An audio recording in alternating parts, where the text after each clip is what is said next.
Guys আজকে আমরা বন্ধুরা মিলে মাঠের ধারে ঘুরতে এসেছি। আর মাঠের ধারে ঘুরতে এসে কাঁচা আম পেড়ে খাচ্ছি। প্রচন্ড গরম পড়েছে, তাই ভাবলাম একটু মাঠের ধার থেকে ঘুরে আসি। আর শুধু আমি একা নয়, এখনো কিন্তু দুজন বন্ধু আসছে।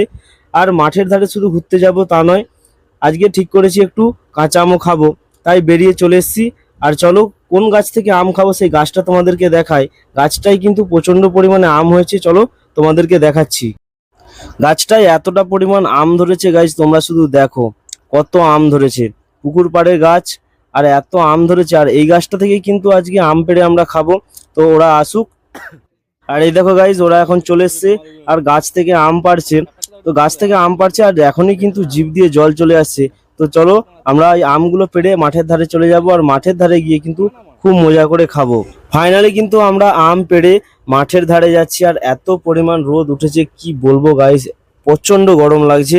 আর মাঠের ধারে যাচ্ছি, ওইদিকে তবু একটু হাওয়া আছে, কিন্তু ঘরে থাকাই যাচ্ছে না। তাই মাঠের ধারে সবাই চলে এসেছি, এপাশে একটু বসবো, আম খাবো। তো চলো তোমরা শেষ অবধি দেখতে থাকো। আমরা এখন আম ছাড়াচ্ছি। এই গরমকালে আমরা ছোটবেলায় স্মৃতি এখনো আমরা ভুলতে পারিনি। বাইরে আমরা বাইরে থেকে এসে সেই বাচ্চাদের মতো আমের চাট করে খাচ্ছি, বিট নুন লঙ্কা গুঁড়ো।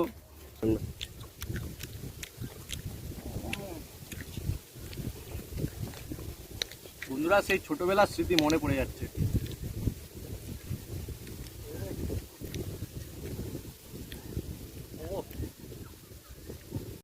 আমের খোসাটা হালকা ছাড়িয়ে দিয়ে বিনুনে ছপকিয়ে দিয়েছি। আর এটা দেখে কিন্তু আর থাকা যাচ্ছে না, জিভ কিন্তু পুরো লকপক করছে। তাই চলো এবার খাওয়া শুরু করি। আহ কি মজা, যা লাগছে না গাইস, পুরো একদম চুমু।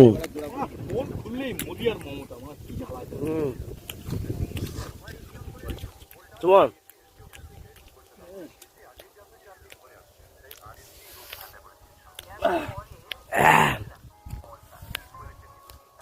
বহুত মজা লাগছে। হ্যাঁ আম খেতে। ও সেই মজা বন্ধুরা।